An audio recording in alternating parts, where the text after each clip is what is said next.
naman akalain na hindi ko rin inaasahan pa. Narito tayo ngayon upang matunghayan ang nagiinit, nagbabaga at talaga namang usap-usapan at nagtitrending na latest issue ni Ate Erica. Sa pagpapatuloy ay narito muli si Kalingap Val Santos Matubang upang pag-usapan ang issue sa pagitan ni Ate Erica at ng kanyang pamilya, lalong-lalo na sa kanyang lolo na si Lolo Miguel.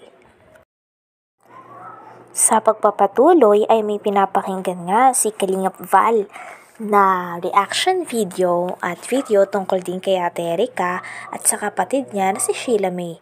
Dito nga ay nilalantad ang tunay na ugali at mga pinagkagagawa ni Sheila May. Talagang nakipag-anuhan siya, batawag doon, nakipagmurahan siya.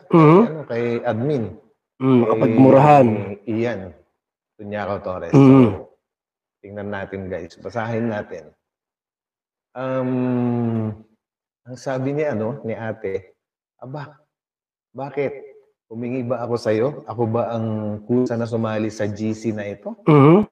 Ikaw ang nagpasok sa akin sa GC na ito. Huwag mo akong gawan ng kwento.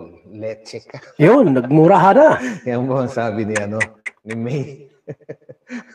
Ayun, nagalit na tuloy ngayon sa si admin. Mas leche ka. Manggagamit. 1 taon lumayas ka na dito. Yan Ang ginagawa mo dito. Pag pinagbabawalan mo pa kami na mag-post para hindi kayo mabash. Ipinagtatanggol kayo. Ano ang ginawa nyo? Puch ka. Yung parang ganun. Hindi ko nabibigkasin ng buong buo po, yung mga mura kasi. Wag na. Kapanood na mga bata hindi naman. May mga batang nanonood sa atin. So yan, basahin nyo na lang po at ipopost ko. So, umpisahan natin sa pinag-umpisahan. Ayan, ito. Si May Zurita, umasya pa siya na magkakapera sa amin. Kaya hindi siya lumalabas sa GC. So yun, guys. Talagang pinalalayas na nila. Pero ayaw pang umalis sa group chat nila. Nako. Kahit alam na niya, hindi na siya part ng plan namin. Halatang mukhang pera. Ayaw pong umalis. Halatang mukhang pera lang. Tama ang sinabi ng Kalingap. Yan. Ang nagsabi po nito, si admin po, si Ian Tunyaro Torres. Ulitin ko yung sinabi niya. Halatang mukhang pera lang. Tama ang sinabi ng Kalingap at sinabi ni Lolo at ni Jun. Jun, yung unang Jun po sa kanila, Si Jun Wonder ba yun, guys? Ayun, tuloy natin. Ginamit nila ang mga tao. Kaya ingat po kayo sa kagustuhan namin na tumulong. Kaso naawa kami. Gawain na pala, kasi naawa kami. Gawain na pala nila talaga. Dadalhin niyo yan hanggat maputulan kayo ng hininga.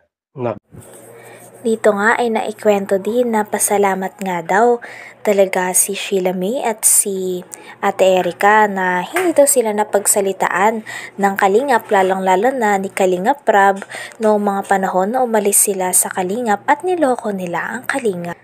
Buti na lang daw talaga ay mabait at maintindihin at may respeto pa rin si Kalingap Prab. Kapal nila. Di na nahiya. So guys, actually, kung panonoorin nyo yung mga videos nung unang nakapag-vlog sa kanila na si Jun Wonder, ganyan din po yung mga binabanggit, Pero pagdating naman si Kalingap Prab, hindi naman umimik si Kalingap Prab, Kumbaga, hindi naman nagsasalita kasi ng masama si Kalingap Prab. Kumbaga, may mga may mga chismosa na nagpapasama sa Kalingap po, ginagawa nila ng dahilan kung bakit umalis si Miss E. Ginagawa nila ng chismis lang dati. Pero yun pala, napatunayan ngayon ng e-lovers na talagang manggagamit itong mga ito. Ayan sinabi nyo na yan. Sa ibang grupo. Basta yung tunay na kulay ng magkapatid. Hindi pa talaga umalis sa GC namin. Baka daw may makuha pa siya. Naku, grabe. baka nag-expect pa kayo na ituloy namin yung travel tours in 3 countries. Hindi na po kayo kasama talaga, doon. no? Di ba, May hindi travel na kami tour ever pala plan sila. sa plan na yun. Hindi po kami magsasama na kasing ahas nyo. Salamat pala sa paggawa namin sa pagpapagawa ng passport nyo. Baliktad tayo eh. Kami pa may utang na loob, kami raw dapat magpasalamat. Naku. Grabe na to. Sabagay, hindi natin alam yung ano guys, no? Yung buong kwento kung ano man yung nangyayari dati. siyempre, Ito ay binabasa lang natin yung mga post nila na may nagpadala naman sa atin. Siya So nga. guys, ituloy po natin.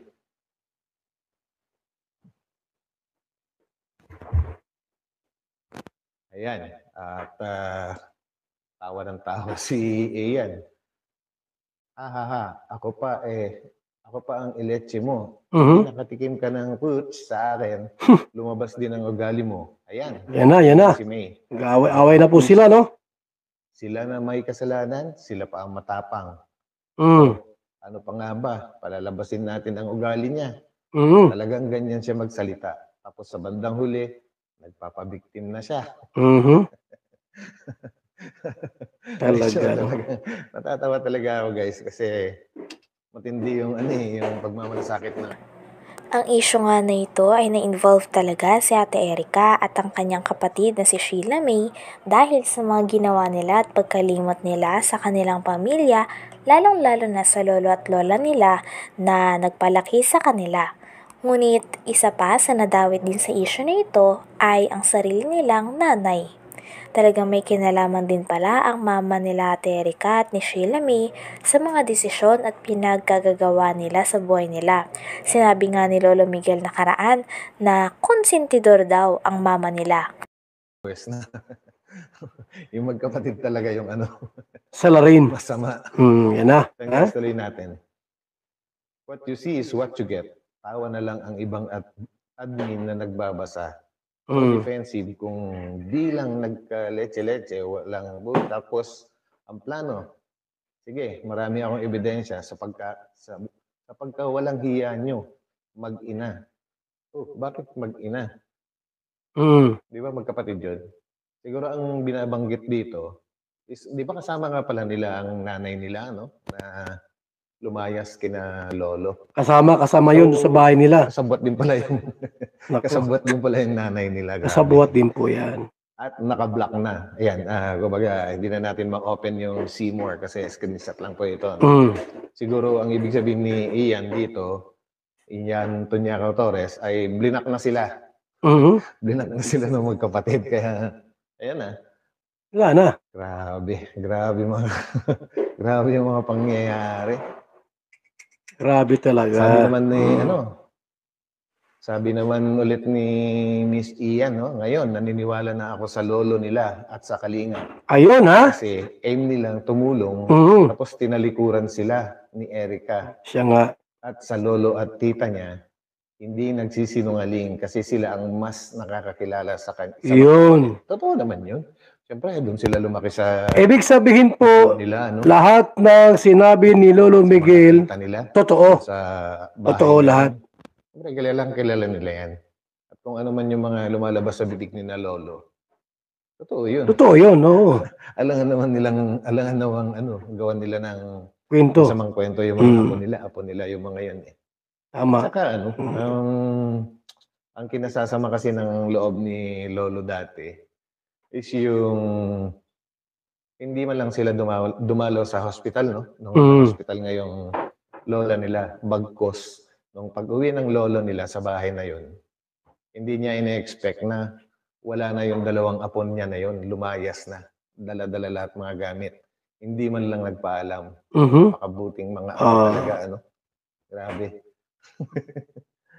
Ay, nako. Buhay talaga. So yan guys, no, ituloy natin.